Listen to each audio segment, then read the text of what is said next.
Assalamualaikum warahmatullahi wabarakatuh. Selamat pagi anak-anak. Gimana kabar kalian semua? Ibu harap kalian semua dalam keadaan baik-baik saja dan sehat walafiat ya. Kalau keadaan virus COVID-19 dan di bulan suci Ramadan ini, kita semua harus lebih semangat lagi ya anak-anak ibu. Nah, untuk pengabsenan sudah ibu buat di Google Classroom. Jangan sampai ada lagi yang tidak mengabsen ya. Seperti minggu lalu ada yang tidak absen, ada yang tidak mengabsen. Jadi ibu harap semuanya absen di situ ya. Jangan lupa. Sebelum memulai materi baru, ibu mau kita mengingat pelajaran minggu lalu, yaitu tentang struktur pasar kan. Nah, sekarang ini kita belajar pasar persaingan sempurna. Nanti di akhir pembelajaran saya akan buat diskusi untuk mengerjakan beberapa soal yang saya berikan. Ada yang udah tahu atau pernah dengar gitu apa itu pasar persaingan sempurna? Ya.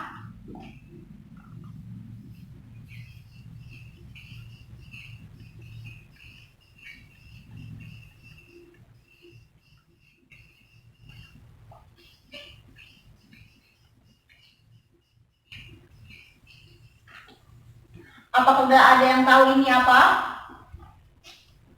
Ya, ini saya jelaskan. Kita mengambil materi pasar persaingan sempurna. Di sini ada 4 sub. Yang pertama itu pengertian pasar persaingan sempurna.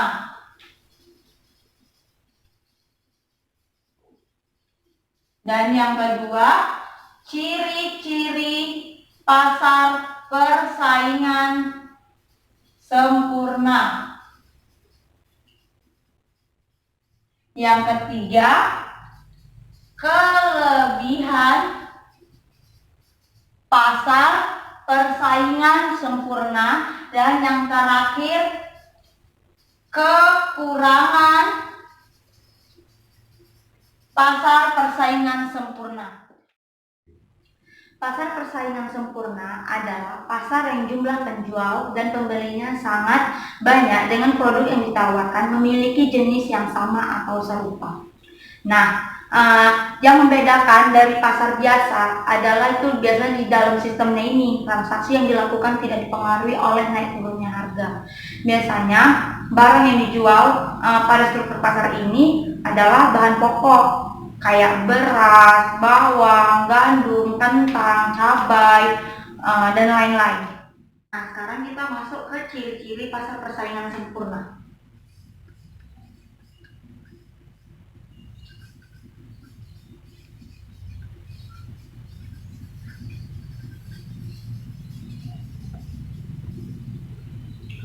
Nah, di sini ada 5 ciri-ciri. Yang pertama itu ialah tiap produsen memiliki kebebasan.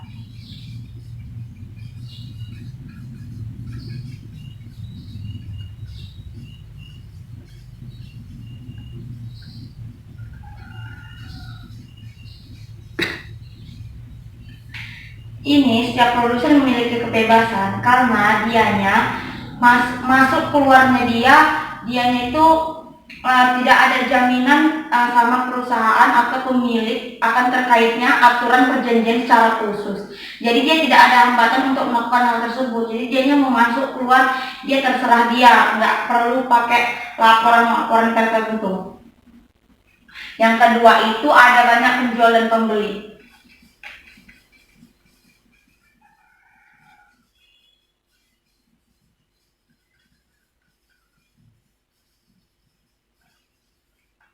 Ada banyak penjual dan pembeli memang membuat masing-masing tidak dapat mempengaruhi keadaan pasar.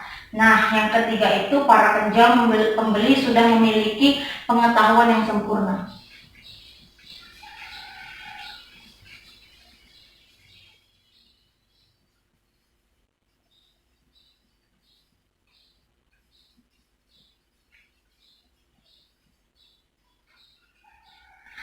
Para penjual dan pembeli sudah memiliki pengetahuan yang sempurna terkait kondisi pasar mengenai tingkat harga yang berlaku, termasuk juga berbagai perubahannya.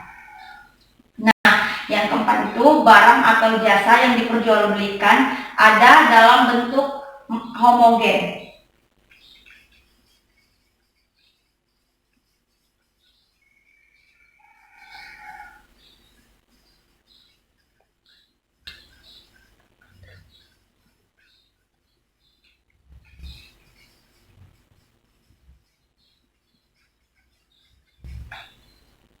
Barang atau jasa yang diperjualbelikan ada dalam bentuk homogen sehingga ketika konsumen membeli suatu barang dan perusahaan tertentu, maka jumlah dan harganya juga akan sama di perusahaan lainnya. Nah, yang kelima itu perpindahan sumber ekonomi cukup sempurna.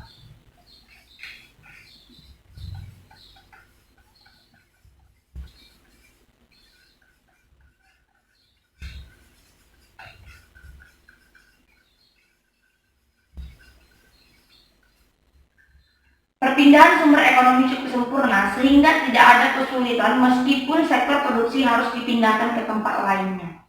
Sub ketiga yaitu kelebihan dari pasar persaingan sempurna. Itu ada 5. Yang pertama itu tidak ada kekuasaan di pasar.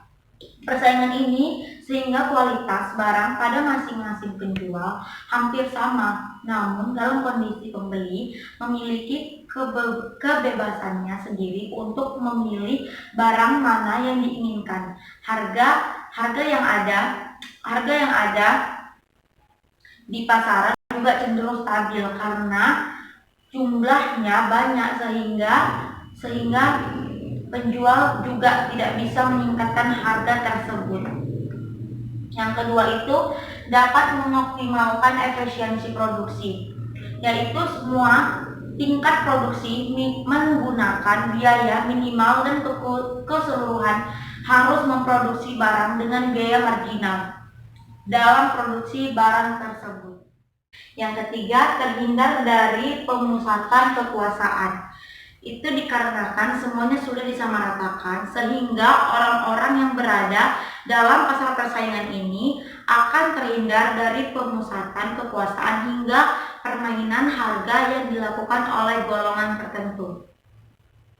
Yang keempat itu dapat meminimalisasi biaya untuk iklan atau promosi karena produk yang dihasilkan kurang lebih kualitasnya itu sudah sama sehingga setiap jenis barang biasanya juga akan sulit dibedakan antara satu dengan yang lainnya.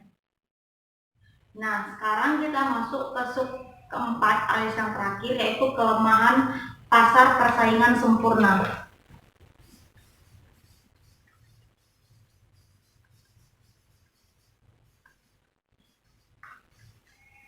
Yaitu ada 3. Yang pertama, tidak ada variasi.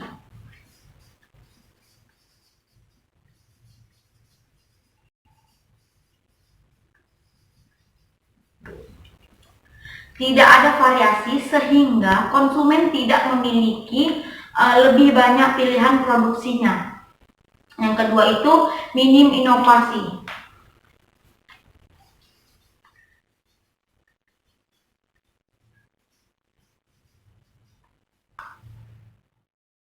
Minim inovasi karena semua produk yang ditawarkan serupa. Kondisi ini juga membuat penjual tidak memiliki motivasi dalam mengembangkan usahanya. Yang ketiga itu efisiensi yang diterapkan.